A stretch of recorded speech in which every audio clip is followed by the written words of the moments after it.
Well, England are not going out of the Euros just yet, and in fact have set themselves up very nicely to progress from the group on the final day against Wales. This was an incredible response. Russo was brilliant, Lauren James was brilliant, everyone, Hannah Hampton was brilliant, Ella Toon, like the list goes on. Every single player put in an amazing performance on the field.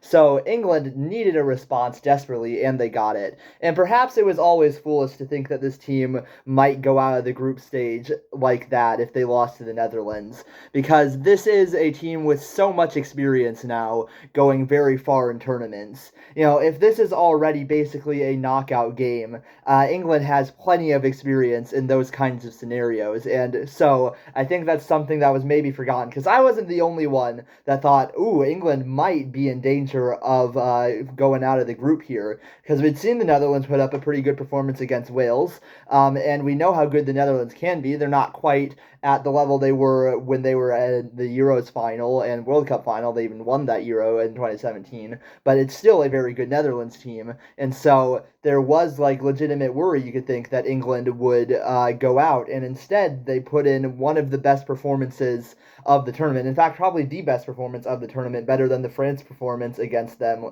a few days ago.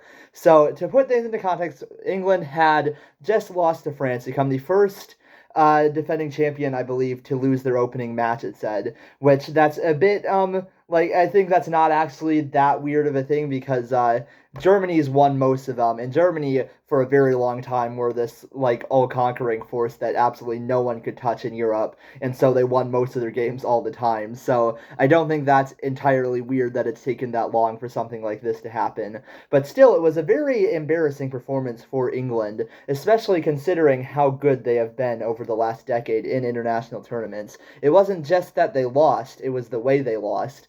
It was the way that France seemed so much more apt, so much more ready to go for it. And it seemed like they were winning all of the 50-50 balls and played just significantly better than England. So England only lost 2-1, and yet it really did seem like France were miles better in that game.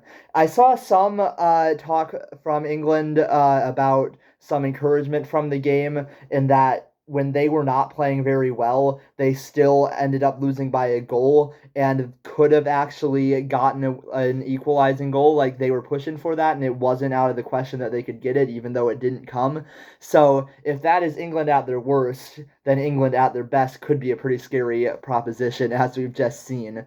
But I kind of thought the English media was doing their very best to put a positive spin on something that was very hard to put a positive spin on, because you kind of have to do that as like the media covering the tournament. You don't want to just say, "Oh yeah, our national team sucks. We shouldn't have any hope." Like, that's not what the media. That's not what the team's gonna say, and you wouldn't expect them to do that. Still, it was, I thought, kind of laughable, the justifications they were kind of going for to say that the France game wasn't that bad. When in reality, yes, it was really just not a good performance from England.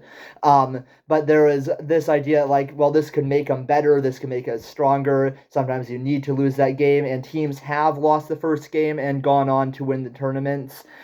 England, I believe, in 2009, they didn't win the Euros, but they lost their first game and went on to the final. And then you think of like Spain in 2010 or Argentina 2022 in the Men's World Cup. Both of them lost their first games and went on to win the tournament. So it's not a death sentence necessarily, but it is pretty hard when you only have two more games to make up for that. Group play is not the easiest thing to get out of. Instead, though, England really do seem to have gotten better. They had a point to prove, and I can only imagine the motivation that would have been running through the team after that France game. Lauren James went back out from the position she was in before, and Wiegman kind of took a gamble with playing Lauren James where she did in that first match, and putting Ella Toon back in that position and having Lauren James play out wide seemed to work very well. And that's kind of like the thing with international football, is that you don't really get that much time as a squad. And so, because of that, it is very hard to have the team that gels with different strategies you might try. When you try and shake up the system, it's very hard to implement that when the team doesn't play together that often. So, even though it's not the most exciting thing, when you stick to your bread and butter, that tends to be what works better, especially in international football. So, going back to the position where they were before, like the tactics and setup they were before, seemed to work really well for England, and they ended up completely blowing away the Netherlands. And this isn't like, again, this is a very good Netherlands team. Like, this is known as the group of death for a reason. And so England putting in this kind of performance with their backs to the wall perhaps should have been expected, but still kind of came as a bit of a shock. And if England can keep up performances like that, then they could be very scary in this tournament. I felt like I had kind of written off England before the tournament began, even because I think when I watched the Spain and England game pre-tournament, I thought that Spain looked by a decent margin better than England. And so I thought England, even if they do like have a good tournament, which they probably will, I'd still think that Spain are by a decent distance the best team in this tournament. So I had just assumed that Spain would be the likely team to go all the way. And because of that, I didn't give England as much of a chance. And I do think that England in recent times haven't been quite as good as they were when they won the Euros and made the World Cup final.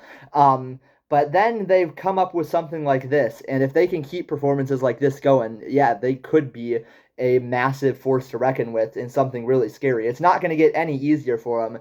They've got Wales, and if they get a win there, then they are through no matter what. And if they manage to do that, then they go into the quarterfinals against probably, well, actually officially Germany or Sweden. And then after that, possibly Spain. Like, the route to the final is not going to get very easy for England should they reach it. And what's to say Wales can't beat them? One thing I do wonder about is that this performance came when England had their backs to the wall, when they really had to produce something. But the pressure was on them massively, and when you perform really well under pressure, and then all of a sudden that pressure goes off, that's might be to the detriment of England. Like sometimes teams perform better under pressure than without pressure. I do think that they are in a good position, and I'd be surprised if they didn't beat Wales. But it's possible that performances drop a bit. Even then, I don't think it would be to the extent that Wales knocks them off or anything. But England needing a performance showed up massively in a brilliant display of football. So things are good for England right now, and they've turned things around from a fairly negative feeling around the team to now a very positive one. So props to England for that.